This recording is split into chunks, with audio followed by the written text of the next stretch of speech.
Yes, ma'am. What's your name? Taryn. Hey, Taryn. I have a question for you on behalf of a middle school student. Okay. And so this note says, I know that if you pray and ask for forgiveness, you are forgiven, but I still feel like God is angry at me. So just what would you advise a student to do from that point?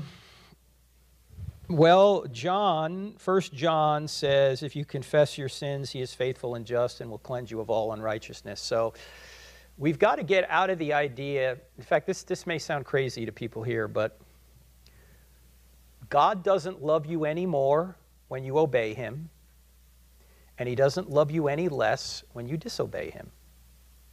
He's an infinite being.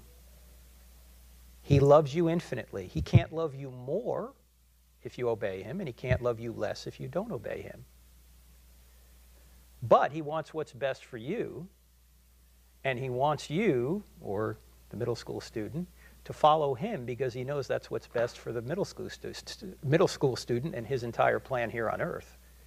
And the middle school student, the student you're talking about, is going to get benefits of worshiping God rather than rebelling against God. So people think they're getting back at God when they rebel. No, you're not getting back at God. You can't hurt an infinite being. You can't hurt him by cursing him. You can't help him by praising him. Who gets all the benefit of praise? We do.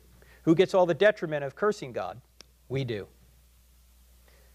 People always say, oh, what's God, this cosmic ego? He needs us to worship him. God doesn't need anything.